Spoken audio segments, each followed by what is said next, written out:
শ্রমিক বান্ধব, শ্রম বান্ধব কলকারখানা পুনরায় চালু করা থেকে শুরু করে নানাবিধ বিষয় এবং নারীদের জন্য প্রতি পৃষ্ঠায় বাজেট যে বইটি আছে, কেউ যদি আপনারা চান বইটি দেখবেন, অন্তত প্রতি পৃষ্ঠা না হলেও কয়েকটি পৃষ্ঠা পরপরই আপনি দেখবেন নারী এবং শিশু এবং শ্রমিকদের কথা উঠে এসছে।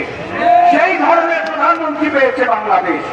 অতএব এই কাজগুলো শহীদ প্রেসিডেন্ট জিয়াউর রহমান থেকে শুরু করে জননেতা, শ্রমিকদের নেতা, আমাদের নেতা, বাংলাদেশের প্রধানমন্ত্রী, নির্বাচিত প্রধানমন্ত্রী, এমনি প্রধানমন্ত্রী নয়, আপনাদের ভোটে প্রধানমন্ত্রী, সেই প্রধানমন্ত্রী জনতা জনাব তারেক রহমান আমি বিশ্বাস করি এই পরিবেশ পরিবর্তনের জন্য কাজ করছেন এবং সফল হব কিনা সেটার জন্য আপনারা আমরা একসাথে কাজ করতে হবে।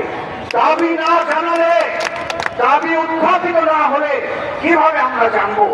অতএব দাবি উত্থাপন প্রথম ধাপ ছিল, সেই ধাপে আপনারা উত্তীর্ণ, সেই প্রথম পরীক্ষায় আপনারা উত্তীর্ণ।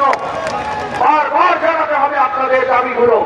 তবে সংসদের ভেতরে আবারও বলছি, বাইরে এবং প্রশাসনের সাথে এবং আমরা নেতৃবৃন্দ আমাদের যারা আছেন তাদের সাথে আমরা এই বিষয়গুলো নিয়ে পুঙ্খানুপুঙ্খভাবে আলোচনা করে অভিজ্ঞতা, মানবিক দৃষ্টিকোণ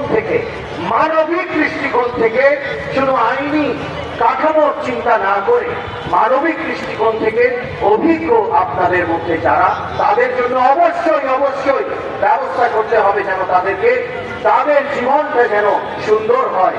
আমি আপনাদের লেখাগুলোই পড়ে দিচ্ছি, কেননা এই লেখাগুলো হয়তো পেছনের মানুষগুলো পড়তে পারছে না। চাকরির নিশ্চয়তা শ্রমিকের অধিকার, চাকরির নিশ্চয়তা শ্রমিকের অধিকার, মাতৃত্বকালীন ছুটি নারীর সাংবিধানিক অধিকার, শ্রমিক নিয়ে